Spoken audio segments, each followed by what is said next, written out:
اعوذ باللہ من الشیطان الرجیم بسم اللہ الرحمن الرحیم الحمد للہ رب العالمین الرحمن الرحیم مالک یوم الدین ایاک نعبد و ایاک نستعین اہدنا الصراط المستقیم صراط الذین انعمت علیہم غیر المغضوب علیہم ولا الضالین آمین صدق اللہ العظیم۔ قرآن مجید کی ترتیب کے لحاظ سے سورہ فاتحہ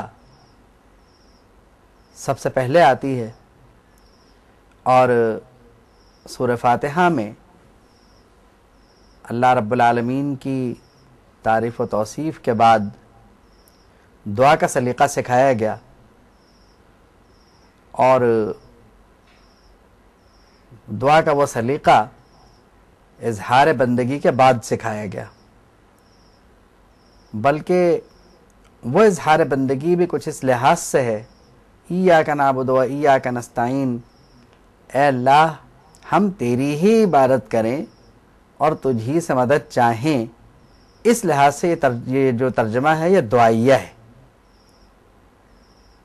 اور پھر اللہ ہی سے مدد مانگی گئی، اہدنا الصراط المستقیم، کہ ہمیں سیدھے رستے پر چلا، صراط الذین انعمت علیہم، ان کا رستہ جن پر تو نے انعام فرمایا، یعنی انبیاء کرام، شہداء کرام، اولیاء کرام،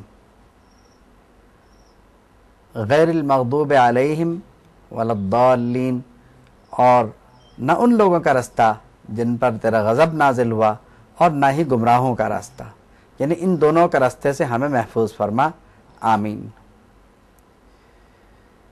پہلے پارے کے جو مضامین ہیں وہ انتہائی اہم ہیں، اور انسانی تربیت میں ان کا بہت اہم کردار ہے۔ بات یہ ہے کہ بات تو وہیں سے شروع ہوتی ہے، پہلی عبارت اور پہلی آیت جو ہے وہ تو یہی ہے، حروف مقطعات سے پارہ شروع ہوتا ہے، الف لام میم، اور پھر فرمایا کہ ذالک الکتاب لا ریب فیہ، یہ اللہ کی کتاب ہے اور اس کی اس خصوصیت میں کوئی شبہ نہیں ہے۔ اب یہ کتاب کن لوگوں کے کام آئے گی؟ ذکر ان کا ہے کہ متقین کے لیے یہ کتاب انہیں ہدایت کا ضابطہ ہے، ان کے لیے قانون ہے۔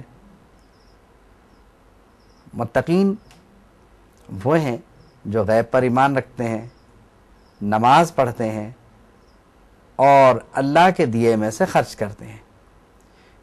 اس سے مراد صدقہ نافلہ بھی ہو سکتا ہے،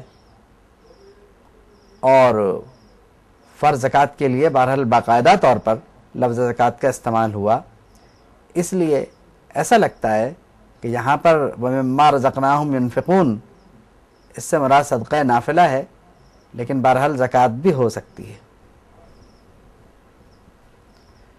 ابھی متقین کی تعریف جاری ہے، فرمایا کہ یہ وہ ہیں جو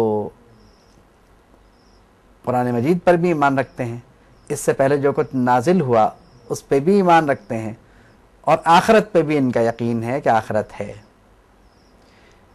جب یہ طے ہو گیا کہ مومن کون ہے، تو پھر فرمایا گیا کہ یہی وہ ہیں کہ جو اپنے رب کی طرف سے ہدایت پر ہیں، اور یہی فلاح پانے والے ہیں۔ اس کے بعد انسانیت کے دوسرے گروہ کا ذکر ہوتا ہے جو کافر ہے۔ فرمایا کہ ان کے لیے تو آپ کا ڈرانا یا نہ ڈرانا برابر ہے، یعنی آپ انہیں دعوت ایمان دیں یا نہ دیں انہیں کوئی فرق نہیں پڑے گا، یہ ایمان نہیں لائیں گے۔ کیوں؟ اس لیے کہ ان کے دلوں پر، ان کے کانوں پر اور ان کی آنکھوں پر یعنی مہر بھی ہے، اور ان کی آنکھوں پر پردے پڑے ہوئے ہیں، یا گھٹا ٹوپ ان کی آنکھوں پہ پڑا ہوا ہے، اور یہ اپنی اس فطرت کی وجہ سے مستحق عذاب ہیں، ان کے لیے بڑا عذاب ہے۔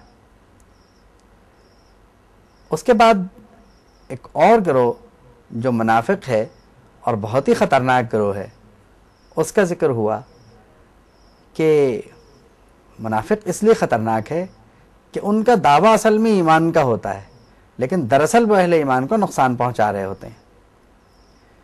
تو یہ جو سرشت ہے ان کی، یہ بڑی خطرناک ہے. اور پھر فرمایا کہ یہ ایمان والے نہیں ہیں. پھر فرمایا کہ بزوم خود ان کا خیال یہ ہے کہ یہ اللہ کو اور مومنین کو دھوکہ دے رہے ہیں، لیکن اصل میں یہ اپنے آپ کو دھوکہ دے رہے ہیں، لیکن یہ جانتے نہیں. یعنی ان کو یہ نہیں پتا کہ جس دھوکے میں یہ اللہ اور مومنین کو رکھنا چاہتے ہیں، اصل میں یہ خود اس دھوکے کا شکار ہو چکے ہیں. پھر ان کی ایک فطرت اور بھی ہے، وہ یہ ہے کہ جب بھی ان سے کہا جاتا ہے کہ ایمان لاؤ، تو نہ صرف یہ اس کا انکار کر دیتے ہیں، بلکہ ان کا کہنا یہ ہوتا ہے کہ ہم تو اصل میں اہل اصلاح ہیں، کیونکہ ان سے کہا جاتا ہے کہ تم زمین میں فساد نہ کرو، تو یہ کہتے ہیں نہیں، ہم تو اصلاح کرنے والے ہیں، فساد ہم کہاں کر رہے ہیں. لیکن جسے یہ اصلاح سمجھ رہے ہیں وہی اصل میں فساد ہے. تو یہ اصل میں اہل فساد ہیں، اور اس کا بھی انہیں علم نہیں ہے کہ یہ فساد کر رہے ہیں. یعنی اس کا شعور نہیں ہے ان کو. پھر جب انہیں ایمان کی دعوت دی جاتی ہے تو یہ کہتے ہیں کہ آپ بے وقوفوں کی طرح ایمان لائیں ہم. اور تو قرآن نے فرمایا کہ تنبیہ کرتے ہوئے کہ یہ خود بے وقوف ہیں، لیکن ان کو اس کا بھی علم نہیں. پھر ان کے دوہرے کردار کو بہت کھول کے بیان فرمایا گیا کہ ان کی حالت یہ ہے کہ جب یہ تم سے ملتے ہیں، یعنی اہل ایمان سے ملتے ہیں، تو کہتے ہیں ہم تمہارے ساتھ ہیں. اور جب تنہائی میں اپنے شیطانوں سے ملتے ہیں تو کہتے ہیں کہ ہم تو ان کے ساتھ ہیں، اصل میں تو ہم مومنین کا مذاق اڑاتے ہیں اور مومنین سے مذاق کرتے ہیں. اللہ فرماتا ہے اللہ ان سے استہزاء فرماتا ہے، اور انہیں ڈھیل مل رہی ہے تو یہ ڈھیل کی وجہ سے کسی شک میں مبتلا نہ ہو. اب ان کا مسئلہ کیا ہے؟ ان کا مسئلہ یہ ہے کہ یہ اپنے طغیان میں بھٹکتے رہیں گے.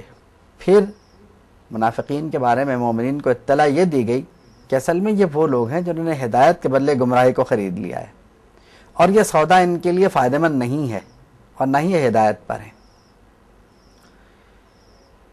پھر منافقین کے لیے مختلف تمثیلات ارشاد فرمائی گئیں، اور ان تمثیلات کے بعد اللہ نے فرمایا کہ اللہ ہر شے پہ قادر ہے. مثالیں تو کافی دی گئیں، اور وہ مثالیں بڑے کمال کی ہیں، یعنی قابل مطالعہ ہیں، ان کو پڑھا جا سکتا ہے اور اس سے بہت کچھ حاصل بھی ہوتا ہے. تو اللہ نے فرمایا کہ اگر اللہ چاہے تو وہ ان کی آنکھوں کا نور چھین لے، کیونکہ اللہ ہر شے پہ قادر ہے. اب جب یہ تینوں گروہ، اب جب ان تینوں گروہوں کی تعریف ہو چکی، ان کی خصوصیات بھی بیان ہو چکی، تو دعوت و ارشاد کا ایک سلسلہ شروع ہوا، اور یعنی تمام جو لوگ ہیں ان کو مخاطب کر کے دعوت دی گئی کہ اپنے پروردگار کی عبادت کرو. اب پروردگار رب وہ کون ہے؟ وہ ہے جس نے تمہیں اور تم سے پہلوں کو پیدا فرمایا. اب یہ تعارف کیوں کروایا جا رہا ہے؟ یہ تعارف اس لیے کروایا جا رہا ہے تاکہ سننے والا تقوی اختیار کرے، اور مزید جو تعارف ہے رب کا وہ کیا ہے؟ تو سامنے کی نعمتیں ارشاد فرمائی جا رہی ہیں کہ تمہارے لیے زمین کو بچھونا بنایا، اور تمہارے لیے زمین میں سے پھل نکالے، پھر بھی تم منکر ہو. تو اللہ کے ساتھ کسی کو شریک نہ کرو، تمہیں یہ بات بہت اچھی طرح معلوم ہے.